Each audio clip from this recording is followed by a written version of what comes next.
Hello दोस्तों, मैं संदीप प्रजापत आपके समक्ष उपस्थित हूँ। इससे पहले वाली क्लास में अपन ने देखा था विश्व के जलवायु प्रदेश, विश्व को कितने जलवायु प्रदेशों में बांटा था, इसके बारे में अपने अध्ययन किया था। आज जो अपना टॉपिक है वो है विश्व पर्यावरणीय समस्या एवं समाधान। तो दोस्तों, आज हम अध्ययन करेंगे विश्व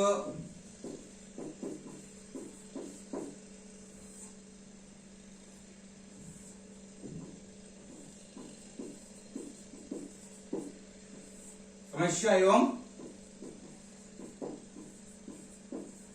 समाधान। तो हम देखेंगे आज विश्व की पर्यावरणीय समस्या एवं समाधान, ये जो है ये अपना टॉपिक रहेगा।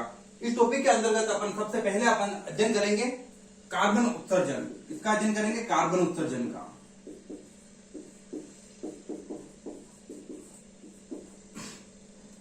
देखते हैं अब हम कार्बन उत्सर्जन क्या है। कार्बन उत्सर्जन नाम से स्पष्ट हो रहा है, कार्बन डाइऑक्साइड है जो कार्बन जो गैस है कार्बन डाइऑक्साइड, उसका जो उत्सर्जन है वो इससे क्या प्रभाव होता है, इससे हरित गृह प्रभाव। क्या क्या प्रभावित होता है, इससे हरित गृह प्रभाव। हरित गृह प्रभावित होता है इससे, कार्बन उत्सर्जन से हरित गृह प्रभाव होता है, प्रभावित होता है। अब हरित गृह प्रभाव का क्या मतलब है इसका, इससे ये सीधा इफेक्ट इसको डालता है, ये सीधा इफेक्ट डालता है भूमंडलीय ऊष्मन को। किसको करेगा, भूमंडलीय ऊष्मन।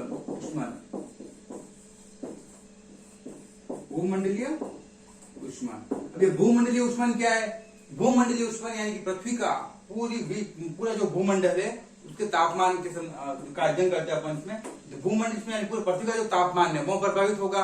अब जब पूरे पृथ्वी का जब तापमान प्रभावित हो रहा है, ये किसको प्रभावित, तापमान फिर से किसको प्रभावित करेगा, ये प्रभावित करेगा जलवायु। जलवायु को किसको करेगा, जलवायु को प्रभावित करेगा। अब कार्बन उत्सर्जन से क्या होगा, हरित गृह प्रभाव होगा। हरित गृह प्रभाव से भूमंडलीय ऊष्मन जो है वो बढ़ेगा, प्रभावित होगा। अब भूमंडलीय ऊष्मन से क्या होगा, जलवायु परिवर्तन हो जाएगा, जलवायु का परिवर्तन हो जाएगा। ये जो पूरा चक्र है ये पर्यावरण की समस्या यानी कि मैक्सिमम जो है वो कार्बन उत्सर्जन के कारण पर्यावरणीय समस्याएं पैदा हो रही है, यानी जो अपना जो इन्वायरमेंट है, जो वातावरण है, जो जलवायु है वह परिवर्तन हो रहा है। अब ये किससे हो रहा है कार्बन उत्सर्जन, ये कहां से होगा, कैसे होगा कार्बन उत्सर्जन। कल कारखाने, फैक्ट्रियां, बड़ी बड़ी जो गैस उत्सर्जित होती है बड़ी बड़ी कंपनियों से, कारखानों से, उन सब के माध्यम से ये होता है। वायुमंडल में कार्बन डाइऑक्साइड यानी CO2 की मात्रा जब अधिक हो जाती है, ज्यादा बढ़ रही है दिन प्रतिदिन कार्बन डाइऑक्साइड, जिससे क्या होगा, हरित गृह प्रभाव हो रहा है, पूरी पृथ्वी का तापमान बढ़ रहा है, भूमंडलीय ऊष्मन हो रहा है, और जिससे वायु जो अपना जलवायु है वो परिवर्तन हो रहा है। विभिन्न कल कारखानों, वाहनों एवं अन्य माध्यमों से, यानी अन्य माध्यम क्या हो गए, जैसे कि कोई भी परीक्षण करते हैं, परमाणु परीक्षण हो गए, कोई भी परीक्षण करते हैं, जिससे भी क्या होता है कार्बन डाइऑक्साइड जो है वो बढ़ जाता है। इन सब के कारण क्या होता है, कार्बन का उत्सर्जन हो रहा है। कार्बन उत्सर्जन के कारण वायुमंडल में हरित गृह प्रभाव बनता है। हरित गृह प्रभाव से क्या होगा, वायुमंडल ऊष्मन यानी कि जो अपने जो वायुमंडलीय ऊष्मन यानी कि अभी हरित गृह प्रभाव जो है ये वायुमंडलीय ऊष्मन को कैसे प्रभावित करेगा, जो अपनी पृथ्वी है, जब सूर्य की किरणें अपन पृथ्वी पे आएगी तो क्या होगा, ये इन गैसों के कारण पृथ्वी की क्या होगा, चारों ओर एक परत बन जाती है, वायु के हरित गृह प्रभाव हो जाता है, चारों ओर परत बन जाती है। जब सूर्य की किरणें आती है तब तो आसानी से अंदर आ जाती है, लेकिन जब पार्थिव विकिरण होता है, ये जो परत होती है, ये गैसों कार्बन उत्सर्जन के कारण जो कार्बन डाइऑक्साइड की गैस, ये हरित गृह प्रभाव में जो गैसें आती है, ये गैसें मिलकर एक परत का निर्माण करते हैं। ये गैस जो पार्थिव विकिरण होता है इसको रोक लेते हैं, किरणों को अवशोषण कर लेते हैं, जिस कारण क्या होता है, पृथ्वी का जो तापमान है, वायुमंडल जो तापमान है, ये तापमान बढ़ जाता है, यानी भूमंडलीय ऊष्मन जो है वो हो जाएगा। इसके बाद जब ये तापमान बढ़ जाएगा तो तापमान सीधा जो पूरा तापमान किसको प्रभावित करेगा, ये जलवायु को प्रभावित करता है। एक तरह से पूरा चक्र चलता है, जिस वजह से सूर्य की किरणें ये जो जब इन कार्बन उत्सर्जन जो गैसें है, हरित गृह की जो गैसें है, जब ये बढ़ेगी तो क्या होगा, एक परत का निर्माण होगा पृथ्वी के चारों ओर, जो पार्थिव विकिरणों को रोक लेगा और जो अपना जो तापमान है उसमें बढ़ोतरी हो जाएगी। जो वैश्विक तापमान है, ग्लोबल वार्मिंग कहेंगे अपन, वैश्विक तापमान में बढ़ोतरी हो जाएगी। हरित गृह प्रभाव की मुख्य तो कौन सी गैस है, मुख्य तो देखा जाए तो 4-5 गैस मुख्य है, 4 गैस है। जो पहले नंबर पे वो कार्बन डाइऑक्साइड, कौन सी है, फर्स्ट में जो गैस है वो है कार्बन डाइऑक्साइड। सेकंड जो गैस है वो है मीथेन। कार्बन डाइऑक्साइड कुल कितना प्रतिशत है, 50% है। कितना है, 50% का कार्बन डाइऑक्साइड। फिर है मीथेन। मीथेन जो गैस है वो भी हरितगृह प्रभाव की मुख्य गैस है, इसका जो परसेंटेज है वो है 18%। कितना?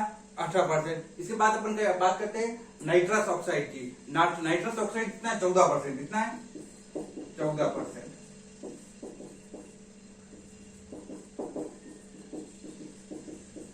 नाइट्रस ऑक्साइड जो है वो 14%। फिर बात करते हैं अपन क्लोरोफ्लोरोकार्बन की, इसका 6% है।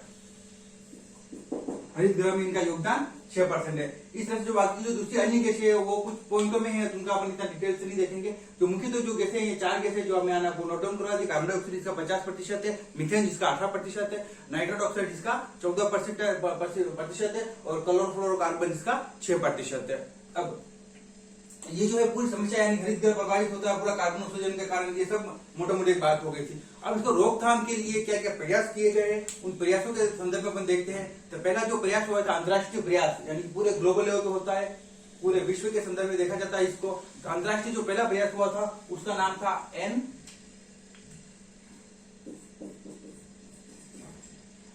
जो पूरे विश्व पे हुआ था UNFCCC।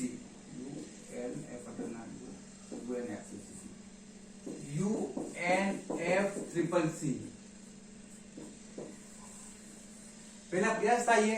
इसका जो पूरी नाम है वो United nation framework convention climate change, यानी कि जलवायु परिवर्तन, क्लाइमेट चेंज, यानी पूरा नाम जो United nation framework convention climate change, ये इसका जो है पूरा नाम है। गठन कब हुआ था?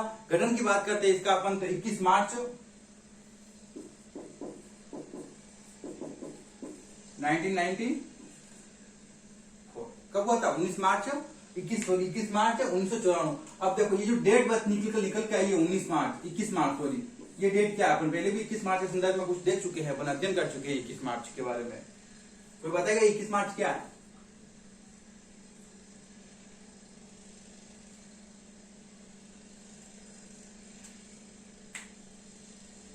चलो देखिए, बताना इतना बता देता हूं। जब अपन ने पृथ्वी की परिक्रमण गति बढ़ी थी तब 4 डेट सामने आई थी। 1 मार्च की आई थी, 21 मार्च, 21 जून, सितंबर और दिसंबर की। ये 21 मार्च उसी के संदर्भ में है। आप इसका पता करिएगा कि 21 मार्च क्या होता है, कौन सी पृथ्वी की दिशा गति को, पृथ्वी की स्थिति क्या रहती है, जो सूर्य की जो किरणें हैं वो कहां पे सीधी, कौन सी रेखा पे सीधी गिरेगी, ये 21 मार्च के संदर्भ में देखेंगे अपन। तो चलते हैं अपन अपने मेन टॉपिक पे। 21 मार्च 1994 को NFCC का गठन हुआ था। इसका पूरा नाम है united nation framework convention climate change, जिसका पूरा नाम है। इसके वर्तमान इसके सदस्य है वो कितने हैं? 197। कितने? 197। वर्तमान में इसके सदस्य कितने हैं? 197 197 देश इसके सदस्य। अब इनका सम्मेलन होता है। क्या होता है? इनके सम्मेलन होते हैं, वर्षों में आयोजित होते हैं, 3-4 प्रति वर्ष आयोजित होते हैं। इनके कुछ गैप में कभी बार कुछ हो जाता है तो गैप हो जाता है। तो इस तरह से इनके जो प्रति वर्ष सम्मेलन आयोजित होते हैं, जिनको अपन कहेंगे कोप। क्या कहेंगे? COP, कोप फर्स्ट, कोप सेकंड, ऐसे चलते जाएंगे। तो अब इनके जो सम्मेलन होंगे, इन सम्मेलन को अपन कोप कहते हैं। कोप की जो पूरी फॉर्म है वो कॉन्फ्रेंस ऑफ पार्टीज, ये इसकी पार्टीज, ये इसकी पूरी फॉर्म है कोप की। इसके अलग अलग प्रतिवर्ष सम्मेलन हुए हैं जिनको अपन कोप कहेंगे। इसका जो पहला कोप हुआ था, पहला जो सम्मेलन हुआ था वो 1995 में, 1994 में इसका गठन हुआ था। और पहला जो कोप हुआ था वो हुआ था 1995 में, इसका पहला कोप हुआ था। बर्लिन में हुआ था। बर्लिन का है जर्मनी की राजधानी है। ठीक है, कहाँ हुआ था? जर्मनी के बर्लिन में हुआ था। अब बात करते हैं ये है कोप फाइट। मेनली जो मोटा देखा जाए कोप फाइट, कोप सेकंड, कोप थर्ड के बारे में पूछेंगे। इसके बाद बीच के सब गायब हो जाएंगे, यानी कि इतना कोई डिटेल्स में पूछना नहीं है एग्जाम में। फिर से जो रिसेंटली जितने भी कोप हुए उनके बारे में फिर से थोड़ा बहुत पूछ जाते हैं। बीच में कोई ऐसा कोप है जो कुछ महत्वपूर्ण रहा हो, कोई कुछ महत्वपूर्ण बात हुई उसमें, उस कोप के लिए पूछा जाता है अक्सर। अपन देखेंगे कोप 1, कोप 2, कोप 3 तक देखेंगे। इसके बाद अपन बीच वाले स्किप करेंगे और फिर जो लेटेस्ट जो हुए वो अपन फिर से देखेंगे। तो चलते हैं अपन कोप फर्स्ट पे। कोप फर्स्ट कब हुआ था? 21 मार्च 1994 को UNFCCC का गठन हुआ था। वर्तमान में 197 इसके देश है। 21 मार्च 1994 को गठन होने के बाद जो पहला कोप हुआ था वो 1995 में हुआ था। कोप फर्स्ट जो गांव हुआ था बर्लिन जर्मनी में हुआ था। अब कोप सेकंड की बात करते हैं। कोप सेकंड कब हुआ था? इसके जस्ट अगले साल हुआ था, 1995 के बाद 1996 को हुआ था।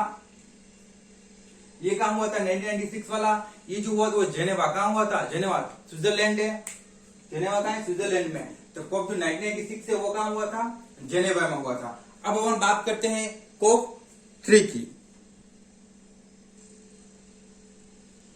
ये जो कोप 3 है ये अपने लिए थोड़ा महत्वपूर्ण है। क्यों महत्वपूर्ण है? क्योंकि इसमें कुछ संधि हुई थी विशेषकर, इसलिए जो कोप 3 है वो कब हुआ था? जस्ट इसके अगले साल हुआ था, 1997 में हुआ था। कहां हुआ था? क्योटो में। कहां हुआ था? क्योटो। क्योटो कहां है? क्योटो जापान में। कहां है क्योटो? Kyoto Japan. ठीक है, कब हुआ था? 1997 में हुआ था। इसमें एक संधि हुई थी, उस संधि को कहा जाता है क्योटो प्रोटोकॉल संधि। क्या कहेंगे? क्योटो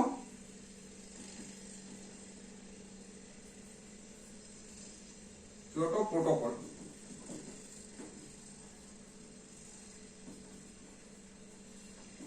क्योटो प्रोटोकॉल संधि कहेंगे इसको अपन, क्योटो प्रोटोकॉल संधि कहा जाता है इसको। ये काम होता है 1997 में हुई थी ये संधि। अब इस संधि में क्या हुआ था? तो इसे विश्व में पर्यावरण सम्मेलन या ग्रीन हाउस सम्मेलन भी कहते हैं। दूसरा नाम क्या है? विश्व, पूरे विश्व का पर्यावरण सम्मेलन था। ये बहुत सारे देशों में इसमें भाग लिया था। इसको अपन पूरे विश्व का पर्यावरण या सम्मेलन या ग्रीन हाउस सम्मेलन भी कहते हैं। कब हुआ था ये? तो ये 1997 में हुआ था। अगर अपन डेट की बात करते हैं हम, तो तारीख कौन सी थी जब क्योटो प्रोटोकॉल संधि हुई थी? अपन डेट को देखते हैं। 11 दिसंबर 1997। कौन सी है तारीख? 11/12। ठीक है, 11 दिसंबर 1997 को क्योटो प्रोटोकॉल संधि जापान में हुआ था। ये क्योटो शहर में हुआ था, इसे क्योटो प्रोटोकॉल संधि कहते हैं। ठीक है, यह कानूनी बाध्यकारी सम्मेलन था। कैसा था? ये कानून बना था यहाँ पे, इस चीज को कानूनी बाध्यकारी सम्मेलन कहा गया है। इस संधि में शामिल उन जो भी विकसित देशों थे, इन्होंने क्या किया था? कार्बन जो उत्सर्जन हो रहा है, जो कार्बन उत्सर्जन हो रहा है जिसका प्रतिशत कम करने के लिए, जो जितना आप कार्बन उत्सर्जन कर रहे हैं, कितना सब देशों का अलग अलग होता है, इस देश ने इतना कार्बन उत्सर्जन किया, इस कार्बन उत्सर्जन के जो प्रतिशत है इसको कम करने के लिए यहाँ पे हुआ था। तो नॉर्मली एक फिक्स एक क्या कह सकते हैं अपन उसको, टारगेट, सब देशों को सामने टारगेट रखा था। टारगेट ये था कि जो कार्बन डाइऑक्साइड का जो उत्सर्जन है उसको 1990 यानी 1990 के स्तर तक लाना है। जो कार्बन जो उत्सर्जन हो रहा था 1990 के दशक में, जो कार्बन 1990 के दशक तक स्तर तक लाना है। 1990 में जो कार्बन उत्सर्जन हो रहा था वहां तक लाना, क्योंकि 1990 के बाद दिन प्रतिदिन आधुनिक उपकरण आए अपने सामने, जिससे क्या हुआ था? कार्बन का जो उत्सर्जन है वह ज्यादा होने लगा। तो इस सम्मेलन में ये किया गया था 1990 में जो उत्सर्जन हो रहा था उस स्तर तक कार्बन उत्सर्जन लाने का जो वर्ष कौन सा था? 2008 से 2012 तक सामूहिक रूप से कार्बन जो उत्सर्जन है उसमें कितनी कटौती करी जाएगी? 5.2%। 2008 से 2012 तक 5.2% कटौती करी जाएगी। कितनी करी जाएगी? 5.2% कटौती करी जाएगी। कब तक करी जाएगी? 2008 से लेकर 2012 तक ये कटौती करना था। अब 2012 में क्या होता? अब जब ये तो इसमें फिक्स हो गया था, डन हो गया, जिसके बाद फिर कोप शुरू हुए, आगे कंटिन्यू कोप हुए। लेकिन जब 2012 का समय भी आ गया था तब भी ये कटौती नहीं हो पाई। जब ये कटौती नहीं हो पाई थी उस समय चल रहा था कोप 12। कौन सा चल रहा? सॉरी, कोप 18। कौन सा चल रहा था? कोप 18 चल रहा था। कोप 18 हुआ था। तो कोप 18 कहां हुआ था?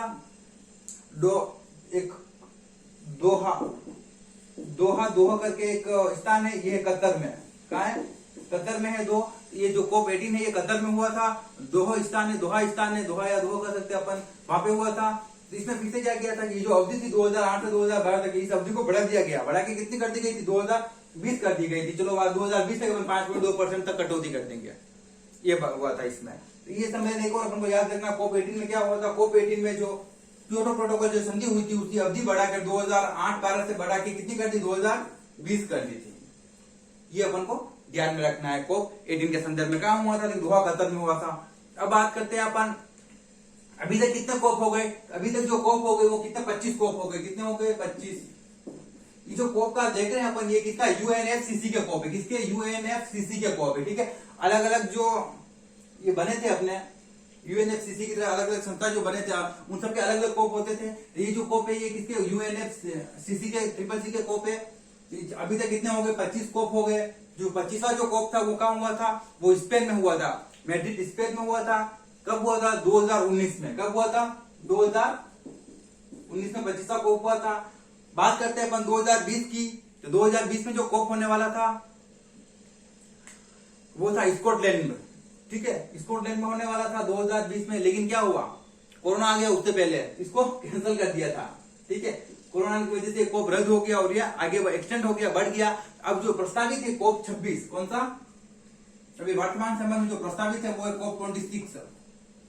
ये कहाँ होगा, ये स्कॉटलैंड में होगा। कोप जो 26 है ये स्कॉटलैंड में होगा और प्रस्तावित है, ये अभी तक हुआ नहीं है। ये लगभग जो डेट निकल के आई है अभी लेटेस्ट, वो है 1 से लेकर 12 नवंबर, यानी 1 नवंबर से 12 नवंबर के बीच ये होगा ये सम्मेलन कोप 26 और ये स्कॉटलैंड में होगा।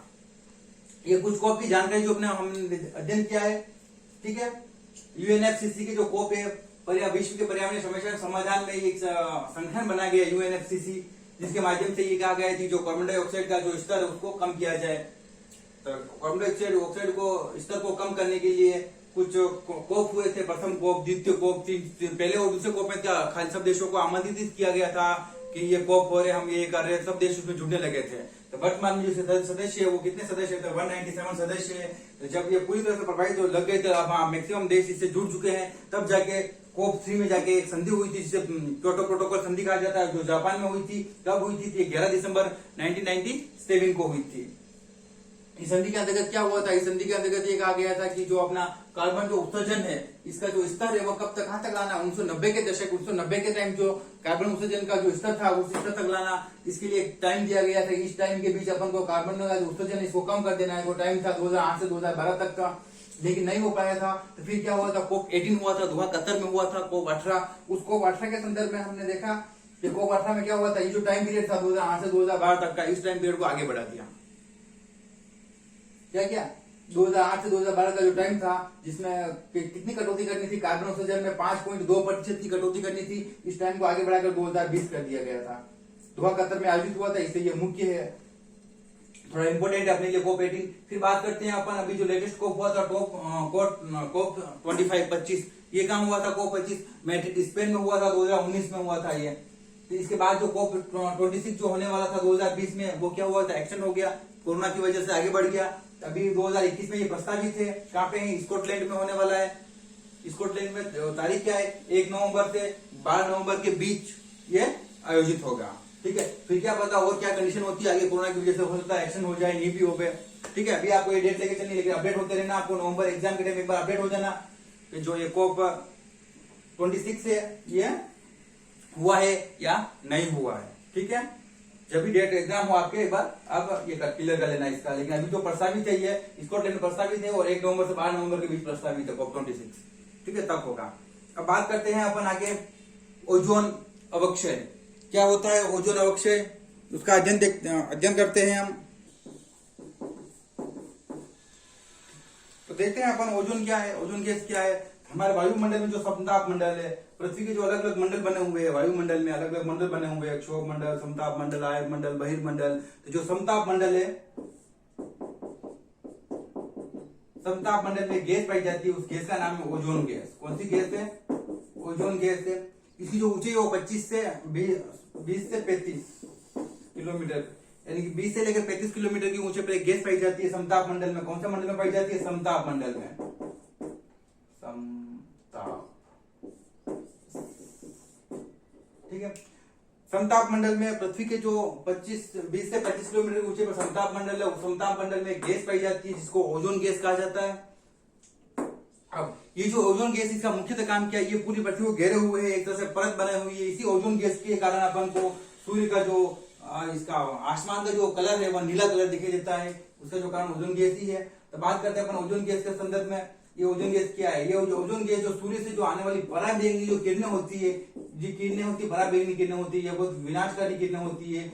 ये अगर पृथ्वी पर गिरती है तो लोगों को बहुत सारी बीमारियां, कैंसर, मोतियाबिंद जैसी अन्य कई बहुत सारी बीमारियां हो जाएगी। तो ये जो किरणें होती है पराबैंगनी किरणें, इन पराबैंगनी किरणों को अवशोषित कर देती है कौन, ओजोन गैस। ये पृथ्वी पर नहीं आने देती है। अब जब ओजोन गैस में क्या हो रहा है, अवक्षय हो रहा है, इसकी जो मोटाई है, ओजोन गैस की जो मोटाई है, जो परत बन है, दिन प्रतिदिन कम हो रही है, कहीं कहीं पर छेद हो गया, जैसे सूर्य की किरणें सीधी पृथ्वी पर गिर पा रही थी। तो इसकी विनाशकारी परिस्थितियों को देखते हुए जो हम पूरे विश्व में अलग अलग सम्मेलन हुए, तो ओजोन अवक्षय के बारे में जो पहला सम्मेलन हुआ था वह अंतर्राष्ट्रीय प्रयास किए गए थे कि जो ओजोन जो गैस है इसके जो क्षरण जो हो रहा है, इसका जो क्षय हो रहा है उसको कम करने के लिए कुछ प्रयास किए गए थे। पहला जो प्रयास था वो वियना कन्वेंशन ऑस्ट्रिया में होता, कहाँ होता, वियना में हुआ था, जिसका नाम वियना कन्वेंशन नाम दिया गया था। और ये ऑस्ट्रिया में हुआ था, ऑस्ट्रेलिया नहीं है, क्या ऑस्ट्रिया है, ऑस्ट्रिया एक अलग देश है, वहां हुआ था। कब हुआ था? 1985 में। कब हुआ था? 1985 में हुआ था। कहाँ हुआ था? ऑस्ट्रिया में हुआ था, वियना इसकी राजधानी है, ठीक है, वियना में, ऑस्ट्रिया वियना में हुआ था, 1985 में हुआ था। ये पहला वैश्विक सम्मेलन था जो ओजोन के लिए, ओजोन गैस के लिए हुआ था, ओजोन अपक्षय को रोकने के लिए हुआ था। ओजोन का जो क्षय हो रहा है दिन प्रतिदिन, इसको रोकने के लिए सम्मेलन हुए थे। तो मैंने आपको समझा दिया कि ओजोन क्या है, किस तरह से इसका क्षय हो रहा था, और जो ओजोन के साथ जो क्षय क्यों हो रहा था ओजोन का, क्यों ये गैस कम हो रही थी, इसका जो मेन कारण था वो था क्लोरोफ्लोरोकार्बन।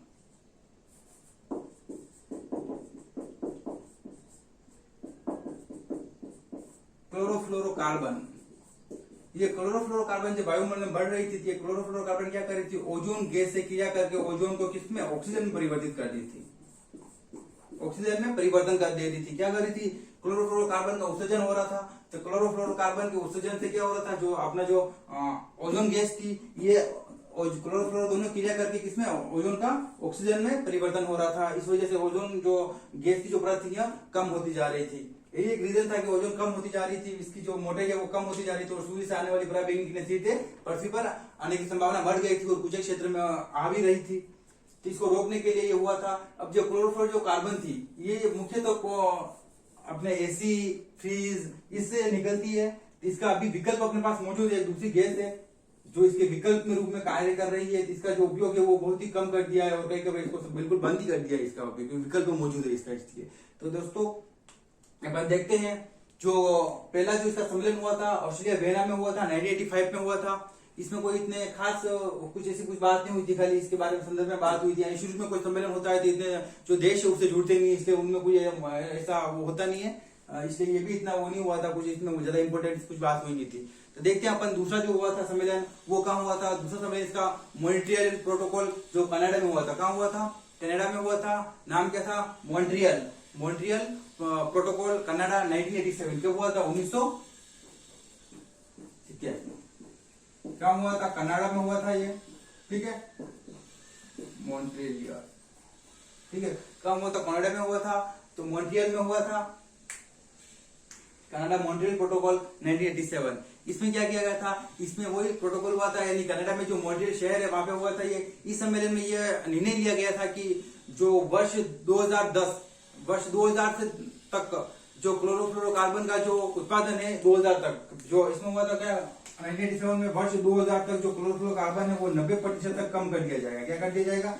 कम कर दिया। किसका? क्लोरोफ्लोरोकार्बन का जो उत्पादन है, जो उत्पाद हो रहे हैं क्लोरोफ्लोरोकार्बन के कारण, तो उसका 90% तक कम कर दिया जाएगा वर्ष 2000 तक, ठीक है। 1987 में हुआ था, कनाडा मॉन्ट्रियल में हुआ था, तो इस पर काम हुआ था और ये सक्सेस भी हो गया था। अब लंदन सम्मेलन हुआ था, इसे तीसरा जो था वह लंदन में हुआ था। लंदन में काम हुआ था, तो देखते हैं अपन लंदन सन कौन सा है। ये जो गैप आ रहा है, गैप कितने 87 के बाद 90 में हुआ था। कब हुआ था? 1990 में हुआ था। कहाँ हुआ था? लंदन में हुआ था। लंदन कहाँ है? यूके में, ठीक है, लंदन में हुआ था, 1990 ईस्वी में हुआ था। इसे लंदन सम्मेलन कहा जाता है। तो देखते हैं अपन लंदन सम्मेलन में क्या हुआ था। मॉन्ट्रियल प्रोटोकॉल का संशोधन, यानी जो मॉन्ट्रियल जो प्रोटोकॉल हुआ था, प्रोटोकॉल में क्या हुआ था 2000 तक 90% तक इसे उत्पादों में कमी की जाएगी। उसमें कुछ संशोधन किए गए थे और निर्णय लिया गया था कि वर्ष 2010 तक, कितने तक? वर्ष 2010 तक संपूर्ण 100%, कितना? संपूर्ण उत्पादों का बंद 100%, यानी पूरा 100% उत्पादन, संपूर्ण जो अपना ये उत्पादन हो रहा है क्लोरोफ्लोरो का, उसे बंद कर दिया जाएगा, खत्म, समाप्त कर दिया जाएगा। और जो क्लोरोफ्लोरो गैस के उत्पादन में पूर्णतया बंद कर दिया जाएगा। कब कर दिया जाएगा? 2010 तक, और ये हो गया था, ठीक है। अभी जो है वो ओजोन इतना बड़ा क्षय, ये मुद्दा इतना बड़ा रहा नहीं है, लगभग समाप्त हो गया है। अब अपन देखते हैं नेक्स्ट जो है अपना टॉपिक, वो है अम्लवृष्टि। क्या होती है अम्लवृष्टि और कैसे इससे मानसून जो है, कैसे इससे जो जलवायु और कैसे जो पर्यावरण जो प्रभावित होता है। तो विश्व के विभिन्न जो अलग अलग कारखाने हैं, पूरे विश्व में अलग अलग कारखाने, वाहनों द्वारा जो उत्सर्जित होती है, कार्बन डाइऑक्साइड होती है, सल्फर डाइऑक्साइड होती है, नाइट्रस ऑक्साइड होती है। तो मुख्यतः जो 3 गैसें हैं, इनमें से अलग अलग गैसें होती है, लेकिन मुख्यतः जो 3 गैसें कार्बन डाइऑक्साइड, सल्फर डाइऑक्साइड और नाइट्राइड ऑक्साइड, ये 3 गैसें जब वायुमंडल में पहुंचकर जब जल वाष्प से अभिक्रिया करती है, किससे? जब carbon dioxide, nitride, carbon dioxide, nitrate और सल्फर डाइऑक्साइड, 3 जो गैसें हैं, ये 3 क्या करती है? जब वायुमंडल में पहुंचती है और जो जल वाष्प जो है अपने बादल जो बने हुए जल वाष्प के साथ क्या करती है? क्रिया करती है। जल वाष्प के साथ क्रिया करके क्या करती है? अम्लीय वर्षा करती है। जल वाष्प से अभिक्रिया कर लेती है तीनों गैस मिलकर और अम्लीय वर्षा होती है। अभी अम्ल वर्षा क्या होती है? आपने देखा सल्फ्यूरिक अम्ल व नाइट्रिक अम्ल जब बनती है तो यह अंत वर्षा के साथ धरातल पे गिरते हैं तो अपन देखते हैं कि लाल वृष्टि हुई है, लाल लाल कलर की जो बारिश होती है, रेड में लाल वर्षा होती है कहीं पर। ये सब इन्हीं के प्रभाव है कि अलग अलग कलर जो बारिश की जो नॉर्मल बारिश होगी कुछ अलग बारिश होती है, इसके साथ केमिकल्स के रूप में फिर से धरती पर गिरते हैं। ये जो 3 गैसें कार्बन डाइऑक्साइड, नाइट्रेट, सल्फर और सल्फर डाइऑक्साइड, ये क्या करती है? जल वाष्प के साथ क्रिया करती है और क्रिया करने पर क्या करता है? ये जो अम्ल, सल्फ्यूरिक अम्ल, कार्बनिक अम्ल, सल्फ्यूरिक अम्ल और नाइट्रिक अम्ल बनाती है। ठीक है, तो तीनों गैसें क्या करेगी? कार्बन डाइऑक्साइड कार्बनिक अम्ल बनाएगी, नाइट्रिक अम्ल बनाएगी और सल्फ्यूरिक अम्ल बनाएगी। ये अम्ल क्या करते हैं? फिर से बारिश के रूप में वर्षा के साथ धरातल पर गिरते हैं, इसे अम्ल वृष्टि कहते हैं। तब इसके जब ये धरातल में गिरते हैं तो स्वाभाविक है, कोई अगर एसिड जो है एक तरह से एसिड ही है ये, और जब एसिड अगर धरातल में गिरता है तो क्या होगी? वहां की वनस्पति को नुकसान होगा, मानवीय जो समुद्री जीव है उनको खतरा होगा, जल प्रदूषण की समस्या बढ़ जाएगी, जलीय जीवों को खतरा होगा, मुद्रा जो अपनी मिट्टी है उसकी उर्वरता क्षमता कम बढ़ जाएगी। ऐतिहासिक भवन यानी जितनी भी बड़ी बड़ी बिल्डिंग्स है, ऐतिहासिक जो भवन है वो बदरंग हो जाएंगे, उनका रंग उड़ जाएगा। ये जो सारे है ये सब हो रहा था, किसके कारण हो रहा था? आपने अम्लीय वर्षा के कारण। तो देखा जाए तो इसके लिए भी क्या महत्वपूर्ण कदम, यानी कि जो कार्बन डाइऑक्साइड और नाइट्रिक सब ये सब जो सम्मेलन हुए थे इनके लगभग सब सेम ही हुए थे। ठीक है, अब क्लोरोफ्लोरो को यहाँ पे खत्म कर दिया था। इसी तरह से जब हमने यूएनएफसीसी में अपने देखा था हमने जो पर्यावरण की जो मुख्य जो गैसें है कौन कौन सी थी? कार्बन डाइऑक्साइड थी, नाइट्रोजन थी, उन सब गैसों के संदर्भ में उनको कम कर दिया, कार्बन का उत्सर्जन जो है वो कम करने पे बात हुई थी। इसी तरह से इसे हालांकि अलग से कुछ नहीं हुआ था, लेकिन ये भी एक तरह से समस्या ही है अम्लवृष्टि। आगे देखते हैं अपन जो दूसरी जो समस्या है अपने वो है पर्यावरणीय समस्या, वो है मरुस्थलीकरण। मरुस्थलीकरण क्या है? तो वर्तमान विद्यमान यानी कि देखा जाए अगर मरुस्थलीकरण क्या है तो विद्यमान मरुस्थल का विस्तार होना। विद्यमान यानी कि अभी 8% जो मरुस्थल है अपना उसी मरुस्थल पर क्या होना? और विस्तार होना, या एक तो उसका जो मरुस्थल है उसका विस्तार हो जाएगा। दूसरा क्या होगा? जो मरुस्थल नहीं है जहाँ पे हरे पेड़ पौधे थे, जो हरे पेड़ पौधों को काटना करना, इसी वजह से क्या होगा? जो हरित जो प्रदेश है, हरे जो प्रदेश है वो भी क्या मरुस्थल में कन्वर्ट हो जाएंगे, बदल जाएंगे। ये जो है ये अपना मरुस्थलीकरण कहलाता है। मरुस्थलीकरण के प्रसार को रोकने जो मरुस्थलीय जो प्रसार है इस प्रसार को क्या कहें? डेजर्ट मार्च। क्या कहेंगे अपन? डेजर्ट मार्च कहते हैं। मरुस्थल का जो प्रसार होता है दिन प्रतिदिन जो मरुस्थल आगे बढ़ते हैं, जो बढ़ते रहते हैं, उसके क्षेत्र में जो विस्तार होता है उसको डेजर्ट मार्च कहते हैं, रेगिस्तान का मार्च कहते हैं। अब मरुस्थलीकरण को रोकने के लिए कुछ महत्वपूर्ण कदम उठाए गए हैं, तो देखते हैं हम कौन कौन से कदम उठाए गए हैं। मरुस्थलीकरण को रोकने के लिए कुछ अंतर्राष्ट्रीय कदम उठाए गए हैं। देखते हैं एक अंतर्राष्ट्रीय प्रयास क्या क्या किए गए थे। एक संस्था बनाई गई थी UNCCD। क्या नाम था उसका? UNCCD। ये एक संस्था बनाई थी ग्लोबल लेवल पे पूरे विश्व के संदर्भ में। इसका जो पूरा नाम था वो था united nation convention to combat desert. United nation convention combat desert, ये इसका नाम था पूरा। इसका जो गठन हुआ था वो कब हुआ था? 17 जून। कब हुआ था इसका जो गठन है? 17 जून 1994, 1994 में 17 जून 1994 में हुआ था। ठीक है, इसका गठन हुआ था 17 जून 1994 में इसका गठन हो गया था। अपन एक जो डेट निकल के आई है 17 जून, इसके गठन की जो डेट है 17 जून, इसी डेट के दिन अपन मरुस्थल दिवस मनाते हैं। क्या मनाते हैं? मरुस्थल व सूखा दिवस, निवारण दिवस। तो 17 जून है ये डेट है। एक डेट और मरुस्थल व सूखा निवारण दिवस मनाया जाता है 17 जून के दिन। ठीक है, उसका गठन भी 17 जून के दिन हुआ था 1994। इसका गठन हुआ था उसी दिन को अपन ने क्या किया था? मरुस्थलीय सूखा निवारण दिवस के रूप में मनाना शुरू कर दिया था। वर्तमान में इसके कितने सदस्य है? तो वर्तमान में इसके 194 194 देश जो है वो इसके सदस्य देश है। इसके भी अलग अलग कोप हुए थे। जो कोप फर्स्ट हुआ था वो रोम इटली में हुआ था। कहाँ हुआ था? 1994 में इसका गठन हुआ था। और कोप जो फर्स्ट कब हुआ? 1995 में हुआ था। कोप फर्स्ट कहाँ हुआ था? इटली में। कहाँ हुआ था कोप फर्स्ट? इटली में हुआ था। इटली का जो रोम शहर है वहां हुआ था। ये जिसका पहला कोप हुआ था। इसी तरह से कोप आगे से आगे बढ़ते गए थे। 3 साल के गैप में कोप हुए थे। तो ये जो पहला कोप था, अभी जो वर्तमान में जो कोप हुए थे वो कोप 13 ओर्डोस में हुआ था। कहाँ हुआ था? ओर्डोस सिही एक चीन का स्थान है, 2017 में हुआ था कोप 13। कोप 13 कहाँ हुआ था? चीन में हुआ था,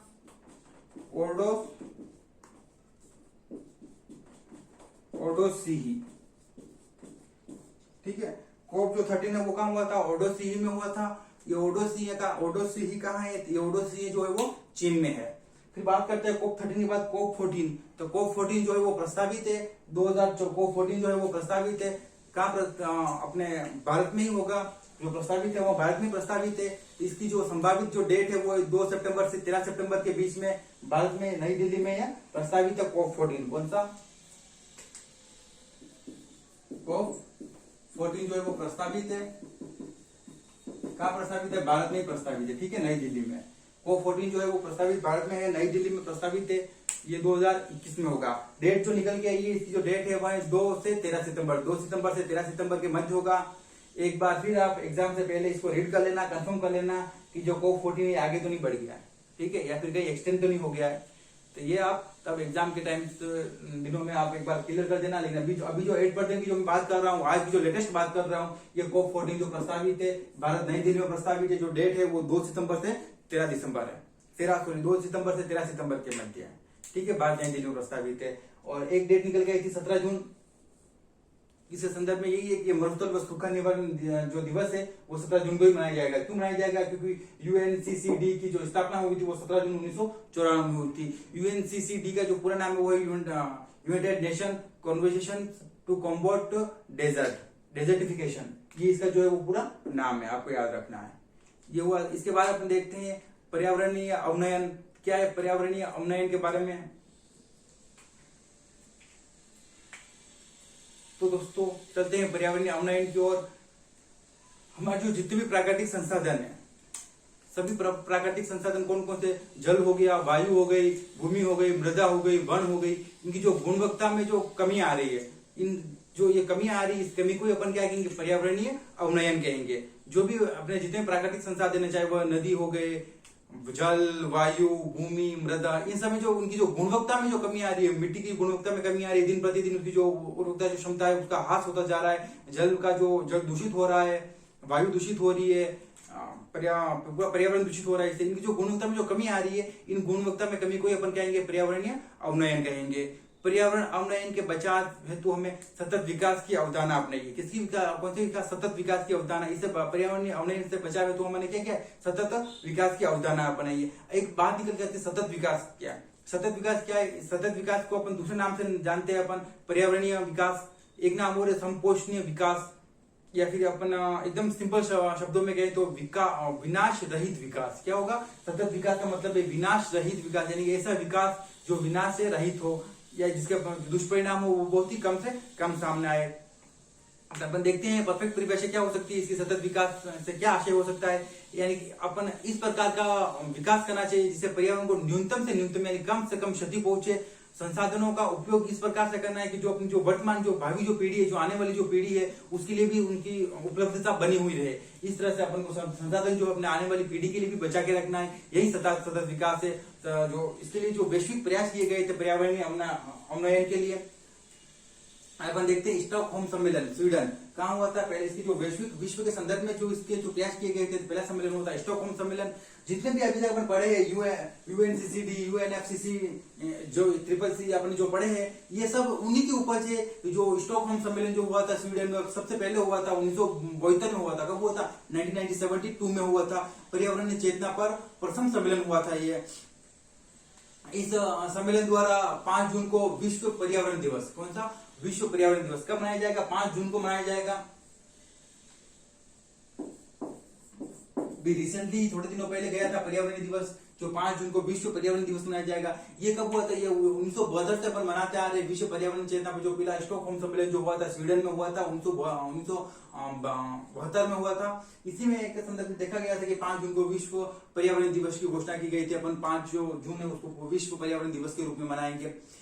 इस सम्मेलन के बाद संयुक्त राष्ट्र संघ का कार्यक्रम यानी कि यूएनडीपी यूएनईपी का गठन किया गया था संयुक्त राष्ट्र पर्यावरण कार्यक्रम, जिसका पूरा नाम था, इसका गठन किया गया था यूएनईपी पर्यावरण संयुक्त राष्ट्र पर्यावरण कार्यक्रम का गठन किया गया था। इसके बाद जो सम्मेलन हुआ था नैरोबी कार्यक्रम हुआ था, नैरोबी सम्मेलन हुआ था, जो कहाँ हुआ था, नैरोबी कहाँ है, केन्या में, कहाँ है, केन्या में। तो नैरोबी सम्मेलन हुआ था, ये हुआ था उसके जस्ट 10 साल बाद हुआ था। ये जो सम्मेलन होते हैं 10 साल के गैप में हो रहे थे। तो नैरोबी सम्मेलन हुआ था, ये हुआ था 1982 में हुआ था। इसमें इतना कुछ खास नहीं हुआ था। इसके बाद की हम बात करते हैं जो मोस्ट इंपोर्टेंट था 1992 के बाद जो इम्पोर्टेंट है वो है 1982, 1972, 1982, 1982 बाद 1992। 1992 में सम्मेलन हुआ था, वो मोस्ट इंपोर्टेंट सम्मेलन है, रियो सम्मेलन जिसको कहा जाता है, पृथ्वी शिखर सम्मेलन। क्या नाम, दूसरा नाम क्या था उसका, पृथ्वी शिखर सम्मेलन। ये कहाँ हुआ था, तो वैसे आप सबको पता होगा कि रियो डी जेनेरो में जो ब्राजील में हुआ था पृथ्वी शिखर सम्मेलन हुआ था 1992 में हुआ था। ये तीसरा सम्मेलन था, ठीक है, पर्यावरणीय अवनयन समस्या पे। ये तीसरा सम्मेलन था विश्व का, पूरे विश्व का पहला जो सम्मेलन 1972 में हुआ था, जिसमें 5 जून को पर्यावरणीय दिवस, विश्व पर्यावरणीय दिवस मनाया गया था। उसके बाद जो नैरोबी सम्मेलन हुआ था 1982 में हुआ था, उसमें कुछ खास इतने इंपोर्टेंट सब कुछ हुए नहीं थे। इसके बाद जो हुआ था वो तीसरा सम्मेलन था, रियो डी जेनेरो में हुआ था, जिसको रियो सम्मेलन कहा जाता है, जिसको पृथ्वी शिखर सम्मेलन कहा जाता है। 1992 में हुआ था। ये रियो डी जेनेरो ब्राजील का एक शहर है, वहां पे हुआ था। अब तक का सबसे ऐतिहासिक सम्मेलन था। इस सम्मेलन में कितने 172 देशों ने भाग लिया था। कितने देशों ने पार्टिसिपेट किया था, 172 देशों ने भाग लिया था। 172 देश के प्रतिनिधियों ने इसमें भाग लिया था। और अपने इसके बाद 1992 ये जो डेट निकल के आ रही है, ये जो सन निकल के आ रहा है 1992। इसके बाद 1984 की बात करें तो 1984 में अपन ने 2 मुख्य संस्थाओं का गठन हुआ था, UNFCCC और UNCCD। इनका जो गठन हुआ था ये इसी से प्रभावित हुए थे। 1992 जो रियो डी सम्मेलन जो हुआ था इसी सम्मेलन से प्रभावित हो गया, यूं कह सकते हैं अपन। तो जो रियो सम्मेलन था इसी सम्मेलन की UNFCCC व UNFCCD ये इसी की देन है, ठीक है। रियो डी ने जो इससे पहले अपन ने अध्ययन किया था, अपन ने जो कार्बन डाइऑक्साइड का उत्सर्जन जो कम करने के संबंधित हुआ था, उसके बाद जो हुआ था UNFCCC मरुस्थलीय विस्तार को रोकने के लिए हुआ था। ये जो है ये किसकी देन है, ये रियो डी जेनेरो में जो रियो सम्मेलन हुआ था 1992 में, उसी की देन है। उसके बाद इन सबका गठन हुआ था।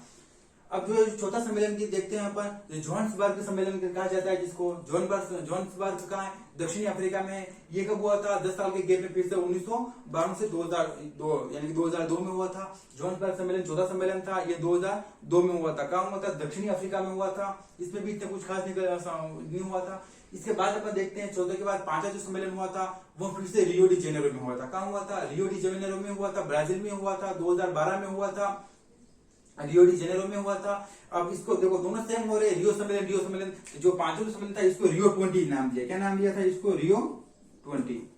तो रियो 20 कब हुआ था, 2012 में हुआ था। और रियो डी जेनेरो कब हुआ था, तो 1992 में हुआ था। रियो डी जेनेरो कब हुआ था, ये रियो सम्मेलन, जब रियो सम्मेलन की बात आती है तो 1992 में हुआ था, ब्राजील में हुआ था। सबसे ऐतिहासिक सम्मेलन था, 172 देशों ने इसमें भाग लिया था। और इसी सम्मेलन के कारण UNFCCC और UNNCCD की इसी की देन है। इसके बाद ही इनका गठन हुआ था। फिर जो हुआ था जोहान्सबर्ग में हुआ था, दक्षिणी अफ्रीका 2002 के बाद 2012 में फिर से हुआ था, वो भी रियो में हुआ था, ब्राजील में हुआ था। इसका जो नाम दिया हुआ है रियो 20 सम्मेलन नाम दिया। क्या दिया, रियो 20 सम्मेलन नाम दिया, 2012 में हुआ था। इस तरह हमने देखा है ये पर्यावरणीय अवनयन की जो समस्या है, इसका ये टॉपिक यहीं पे अपना समाप्त होता है आज का। धन्यवाद। जैवमंडल देखते हैं अपन, जो इंग्लिश में इसको कहते हैं बायोस्फीयर कहते हैं। क्या कहेंगे, बायोस्फीयर कहेंगे। जैवमंडल किसे कहेंगे, स्थल मंडल, जल मंडल, वायुमंडल। तीनों मंडल हो गए, स्थल मंडल हो गया, वायुमंडल हो गया और जल मंडल हो गया। तीनों मंडल का वह भाग जहां तक जीवन संभव है, जहां तक जीवन पाया जाता है, वह जैवमंडल कहलाता है। इस जैवमंडल के अंतर्गत अपन कुछ शब्द पढ़ेंगे, 3-4 शब्द है जिनका अध्ययन मोस्ट इंपोर्टेंट होगा, जिनका अर्थ हमें पता होना चाहिए। जो पहला जो शब्द है वो पारिस्थितिकी। क्या है, पारिस्थितिकी शब्द है। पारिस्थितिकी शब्द का प्रयोग सर्वप्रथम किसने किया था और कब हुआ था, तो बात करते हैं अपन। पारिस्थितिकी शब्द का जो प्रयोग है वह सर्वप्रथम 1869 कब हुआ था,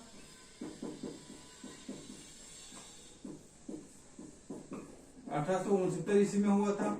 इस शब्द का प्रयोग किया था, ठीक है। पारिस्थितिकी शब्द का प्रयोग 1869 ईस्वी में किसने किया था, अर्नेस्ट हैकल ने। किसने किया था, अर्नेस्ट हैकल ने।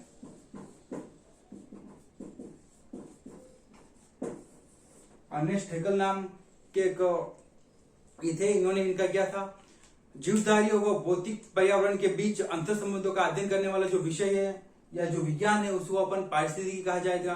पारिस्थितिकी के शब्द का प्रयोग सर्वप्रथम कब हुआ था? 1869 में हुआ था। किसने किया था? अर्नेस्ट हैकेल ने किया था। पारिस्थितिकी शब्द का अर्थ क्या है? अर्थ ये कि जीवधारियों एवं भौतिक पर्यावरण के बीच, जीवधारी और भौतिक पर्यावरण के बीच अंतर संबंधों का अध्ययन करने वाला जो विषय है या जो विज्ञान है उसको अपन पारिस्थितिकी कहते हैं। पारिस्थितिकी तंत्र। अब दूसरा जो शब्द आ रहा है वो है पारिस्थितिकी तंत्र। क्या है? तंत्र। पारिस्थितिकी के साथ नया शब्द जुड़ गया, तंत्र। तो बात करते हैं अपन पारिस्थितिकी तंत्र की। पारिस्थितिकी तंत्र शब्द का सर्वप्रथम जो प्रयोग है वो कब 1935 में हुआ था। कब हुआ था?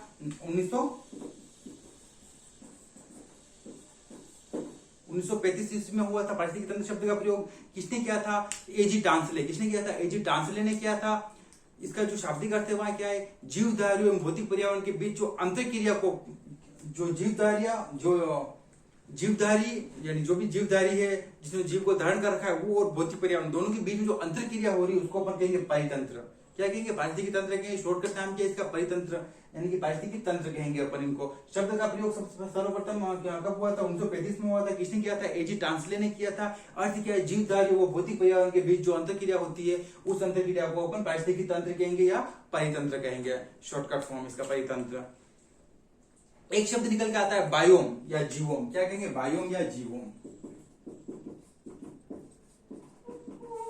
बायोम या जीवोम। बायोम या जीवोम क्या है?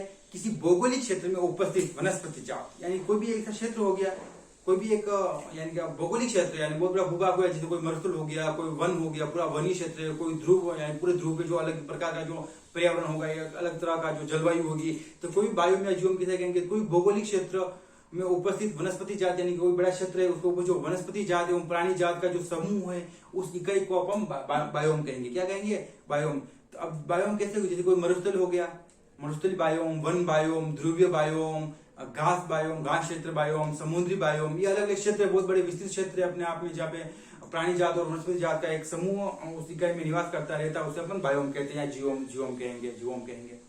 अगला जो अपना शब्द है वो है जैव विविधता। जैव विविधता क्या है? जैव जैसे नाम से स्पष्ट हो, जैव और विविधता यानी अलग अलग। जैव विविधता शब्द का सर्वप्रथम प्रयोग किसने किया था? वाल्टन ने किया था। वाल्टन और रोजर। किसने किया था? वाल्टन और रोजर महोदय ने किया था। और इसका जो शाब्दिक अर्थ है वो किसी भौगोलिक क्षेत्र में, कोई भौगोलिक क्षेत्र हो गया, वनस्पति जात एवं प्राणी जात की जो संख्या है, संख्या से और विविधता, यानी कि कोई भी भौगोलिक क्षेत्र हो गया या फिर वनस्पति जात या प्राणी जात की या संख्या हो गई या उनकी विविधता हो गई कि किन किन प्रकार की जो वेराइटी है वो हो गई, उसको अपन जैव विविधता कहते हैं। जैव विविधता को अलग अलग भागों में बांटा गया है। 3 प्रकार है जैव विविधता के। पहला जो प्रकार है वो आनुवांशिक जैव विविधता। क्या है? आनुवांशिक जैव विविधता। ठीक है। जैव विविधता को 3 भागों में बांटा गया है। पहला जो है वो आनुवांशिक जैव विविधता, दूसरा जो है वो प्रजातीय, जो प्रजाति होती है प्रजातीय जैव विविधता, तीसरा जो है वो है अपन क्या कह सकते हैं उसको, तीसरा जो है वो पारितंत्र यानी परितंत्र के आधार पर पारितंत्रीय जैव विविधता। तीसरा जो है वो है पारितंत्रीय जैव विविधता। 3 भागों में बांटा गया है। किसको बांटा गया है? तो जैव विविधता को 3 भागों में बांटा गया है। पहला जो है वो है आनुवांशिक जैव विविधता। अब आनुवांशिक जैव विविधता क्या होगा? एक ही प्रकार की, यानी कि कोई एक ही प्रकार की जनजाति के अंदर, यानी जब अपन बात करते हैं गाय एक प्रजाति, उस प्रजाति के अंदर जब अलग अलग गाय पाई जाती है थार पाकर, उसकी जो अलग अलग नस्लें जो पाई जाती है उनकी अगर जब बात करते हैं हम, तो यानी कि एक ही प्रजाति के अंतर्गत पाई जाने वाली जैव विविधता को अपन आनुवांशिक जैव विविधता कहते हैं। जैसे एक पेड़ या एक जंतु, कोई भी एक पेड़ हो सकता है, यानी कि एक पेड़ है, किसी भी कोई भी एक पेड़ है, तो उसमें जो छोटा मोटा जो उसकी जो नस्लें होगी अलग अलग, उनको अपन आनुवांशिक जैव विविधता कहेंगे। बात करते हैं अपन प्रजातीय जैव विविधता। प्रजातीय जैव विविधता क्या है?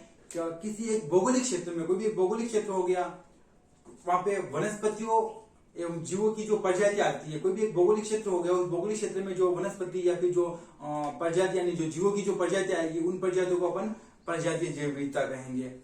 परितंत्रीय जैव विविधता किसी भी एक परितंत्र से दूसरे परितंत्र में, यानी एक परितंत्र अलग है और दूसरा पूरा परितंत्र अलग है, दोनों परितंत्र में जो अलग अलग विविधता पाई जाती है उसे अपन जैव विविधता परितंत्रीय जैव विविधता कहेंगे। तो विश्व के कुछ ऐसे सर्वाधिक जैव विविधता वाले देश है, कुछ 10-12 देशों का अपन देखते हैं कि विश्व में जो सर्वाधिक जैव विविधता वाले देश है वो कौन कौन से है।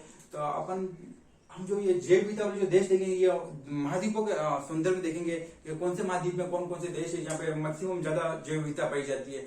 सबसे पहले अपन बात करते हैं दक्षिणी अमेरिका की। तो दक्षिणी अमेरिका में कौन कौन से ऐसे देश आते हैं जो यहाँ पे मैक्सिमम जैव विविधता पाई जाती है। तो मैक्सिको हो गया, ब्राजील हो गया, इक्वेडोर हो गया और कोलंबिया, ये 4 देश मोटे मोटे नाम आते हैं। इन 4 देश में यहाँ पे सर्वाधिक जैव विविधता पाई जाती है। अफ्रीका की बात करते हैं तो देखिए मेडागास्कर और कांगो, ये 2 देश है, मेडागास्कर और कांगो, यहाँ पे सर्वाधिक जैव विविधता पाई जाती है। फिर एशिया की बात करते हैं अपन तो अपना भारत हो गया, चीन हो गया, इंडोनेशिया, भारत, चीन और मलेशिया, ये 4 देश है जहाँ पे सर्वाधिक जैव विविधता है। ओशिनिया महाद्वीप की बात करते हैं अपन तो पापुआ न्यू गिनी और ऑस्ट्रेलिया, ये 2 देश है जहाँ पे सर्वाधिक जैव विविधता पाई जाती है। इन जैव विविधता के संदर्भ में अपन 2 शब्द और देखेंगे अपन, तृप्त स्थल व हॉट स्पॉट। तो क्या है तृप्त स्थल? तृप्त स्थल को अपन हॉट स्पॉट कहेंगे। तो जो स्थलीय भागों पर जो अत्यधिक जैव विविधता है, जो ऐसे भाग जो स्थलीय भाग है और वहां पे जहाँ पे सर्वाधिक जैव विविधता है, तृप्त स्थल सर्वाधिक जैव विविधता है, तो वो कह जाएंगे तृप्त स्थल कहा जाएंगे, यानी कि वो अपन हॉट स्पॉट कहेंगे। जबकि समुद्री क्षेत्र, जो समुद्र के जो क्षेत्र है, समुद्र में क्षेत्र में अगर अत्यधिक जैव विविधता वाला क्षेत्र है, कोई समुद्र में भी तो हो सकती है जैव विविधता, अलग अलग हो सकती है, अलग अलग प्राणी हो सकते हैं समुद्री क्षेत्र में। जब समुद्री क्षेत्र में अलग अलग जैव विविधता पाई जाएगी उसको अपन होप स्पॉट कहेंगे। क्या कहेंगे? होप। तो 2 नाम निकल आएंगे, एक तो हॉट स्पॉट होगा, एक होगा होप स्पॉट। तो हॉट स्पॉट जो होगा वो स्थल भाग होगा जहाँ पे सर्वाधिक जैव विविधता पाई जाएगी, और होप स्पॉट जो होगा वो समुद्र का भाग होगा जहाँ पे सर्वाधिक जैव विविधता पाई जाएगी। भारत के संदर्भ में अपन देखते हैं कि 2 मुख्य बड़े जो अपने जैव विविधता वाले जो क्षेत्र है, एक तो पश्चिमी घाट पर्वत, पश्चिमी जो घाट पर्वत है, ये भारत का दक्षिणी भाग है, और ये पश्चिमी जो घाट पर्वत है, यहाँ पे एक क्षेत्र है अन्नामलई। अन्नामलई करके एक पर्वतमाला, वो अन्नामलई पर्वतमाला सर्वाधिक जैव विविधता वाले क्षेत्र में शामिल है। तो ये पूरी जो पश्चिमी घाट का जो पूरा पर्वत है, इस पूरे पर्वत को अपन के पश्चिमी घाट का जो पूरा पर्वत है, इस पूरे पर्वत को अपन जैव विविधता की श्रेणी में रखते हैं। और इस पर्वत में भी अगर अपन बात करते हैं फिर से सर्वाधिक जैव विविधता वाला क्षेत्र है, वो है अगस्त्यमलई। कौन सी है? अगस्त्यमलई। इसलिए जब अपन देखते हैं एक और क्षेत्र जो है वो अपने 7 सिस्टर के यहाँ पे जो हिमालय है, पूर्वी हिमालय, जो पूर्वी हिमालय, इस पूर्वी हिमालय में जो पूरा पूर्वी हिमालय हो गया अपना, जब अपन बढ़ेंगे भारत के भूआकृतिक प्रदेश में अपन अध्ययन करेंगे पूर्वी हिमालय का, जो पूर्वी हिमालय है वह भी सर्वाधिक जैव विविधता वाला क्षेत्र है। भारत में 2 सर्वाधिक जैव विविधता वाले क्षेत्र है, दोनों मोस्ट इंपोर्टेंट है। एक तो हो गया पश्चिमी घाट पर्वत और दूसरा हो गया पूर्वी हिमालय क्षेत्र। इसी के साथ अपना ये जैव मंडल वाला टॉपिक भी समाप्त हुआ है। तो अपन ने लगभग जो अपने जो टॉपिक बचे थे वो लगभग अपने सारे अपन ने कवर कर लिए हैं। धन्यवाद।